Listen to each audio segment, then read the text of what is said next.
गांव में एक माँ और उसका बेटा रहता था। परिवार की स्थिति बहुत ज्यादा डाउन थी और बहुत ही ज्यादा पुअर्टी थी परिवार में। तो जैसे जैसे टाइम बीतता गया, फिर वो लड़का थोड़ा पढ़ा लिखा, जैसे कैसे स्ट्रगल करा उसने। और उसके बाद जब उसने सोचा कि मैं थोड़ा बड़ा हो गया हूँ और मुझे परिवार की थोड़ी सी जिम्मेदारी निभा लेनी चाहिए, तो फिर वो उसके बाद में शहर चले गया। उससे पहले वो अपनी माँ से बहुत ज्यादा प्यार भी करता था और उसकी माँ भी उससे बहुत ज्यादा प्यार करती थी। इनफैक्ट उसको मजदूरी कर करके खाना खिलाना, कपड़े पे हर चीज प्रोवाइड कराना, सब कुछ कराती थी। तो जैसे ही धीरे धीरे टाइम बीता फ्रेंड्स, तो वो जो बॉय था, उसका नाम रविन था, वो चले गया शहर एक कंपनी में काम करने के लिए, जॉब करने के लिए, कि चलो थोड़ा घर की स्थिति सुधर जाए। फिर जैसे ही वो गया वहां पे,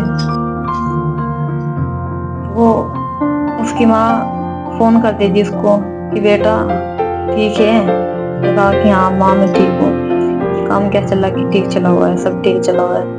तो एक दिन उसकी माँ रोते हुए बोलती है कि बेटा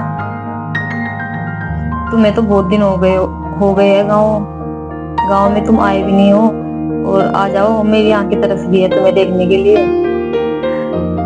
तो फिर बेटे का जवाब आता है कि माँ आऊंगा, और थोड़ा सा भी मैं बिजी हूँ, जैसे ही मेरा काम फिनिश हो जाएगा तो मैं जरूर आऊंगा, और इस बार तो मैं जरूर आऊंगा।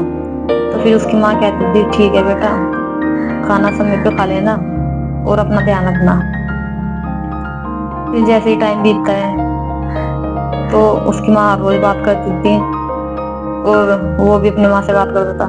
तो कुछ समय बाद ऐसा हुआ कि उसकी बात होनी बंद हो गई लड़के की अपनी माँ से, और बस वो थोड़ा अपने जॉब में बिजी था लेके। तो फिर उसके बाद में जैसे ही समय बीतता गया, तो एक दिन किसी गांव वालों का फोन गया उसके बाद में कि बेटा तुम्हारी माँ की तबीयत सीरियस है और आ जाओ। तो जैसे ही उसको पता लगा कि फोन किसी और ने किया है और माँ से बहुत ज्यादा प्यार करता था, तो तुरंत निकल गया वहां से अपने ऑफिस में से। जैसे ही वहां से निकला, फिर बस पकड़ी उसने या बाय ट्रेन, जैसे भी गया हो, तो फिर उसको रास्ते में बहुत ज्यादा ट्रैफिक को फेस करना पड़ा और उसकी माँ की हालत बहुत ज्यादा सीरियस थी। हालांकि लगातार फोन बजते रहे, फोन कैसे उठाता, ऊपर से ट्रैफिक था, ऊपर से घर पहुंचने की थी टेंशन कि चलो।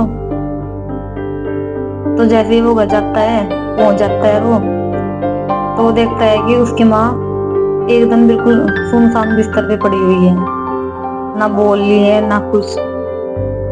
तो घबराते घबराते जैसे ही उसने हाथ पकड़ा माँ का अपने, और उसमें हल्की सी चली हुई थी सांस। तो उसकी माँ ने कहा कि बेटा अब मैं मर सकती हूँ, क्योंकि मैंने तुम्हें लास्ट टाइम देख लिया है। अगर मैं तुम्हें ना देखती तो शायद मेरी आत्मा भटकती फिरती और अब मैं शांति से मर जाऊंगी। बेटा भी बहुत ज्यादा रोता है उस पल में कि, और ये बोल के वो तुरंत ही खत्म हो जाती है उसकी माँ। तो बेटा बहुत ज्यादा रोता है और कहता है, सोचता है अपने मन में कि काश मैं थोड़ा पहले आ जाता, या फिर माँ मेरी इतनी परेशान थी, इतना दुख झेल रही थी जिस टाइम मैं शहर में जॉब कर रहा था, तो काश मैं उसी टाइम फोन उठा लेता माँ का और उसी टाइम आ जाता, तो थोड़ा सा मुझे भी समय मिल जाता बिताने के लिए माँ के पास में। तो दोस्तों वो बहुत ज्यादा पछताता है फिर कि, क्योंकि उसकी माँ की आंखें हमेशा ही दरवाजे दरवाजे पे टिकी रहती थी कि मेरा बेटा आएगा आएगा आएगा। तो वो नहीं आता। इनफैक्ट वो शहर में जॉब करता है और फिर उसको बाद में बहुत ज्यादा पछतावा होता है कि काश मैं पहले ही चला जाता, थोड़ा सा समय मैं अपनी माँ के साथ में बिता लेता, इसने मुझे इतना बड़ा किया है और इतना एबल बनाया है। तो उसको बाद में बहुत ज्यादा पछतावा होता है दोस्तों। इस कहानी का सार यही है दोस्तों कि चाहे आप कितना भी बिजी हो, आपको अपने पेरेंट्स के लिए, इनफैक्ट अपने मम्मी पापा के लिए, अपने बड़ों के लिए समय जरूर निकालना चाहिए। चाहे आप 10 मिनट निकाल लो, 5 मिनट निकाल लो, और हो सके तो ज्यादा टाइम दो नहीं, क्योंकि जैसे जैसे समय बीतता है उनका टाइम कम होता चला जाता है। तो फ्रेंड्स,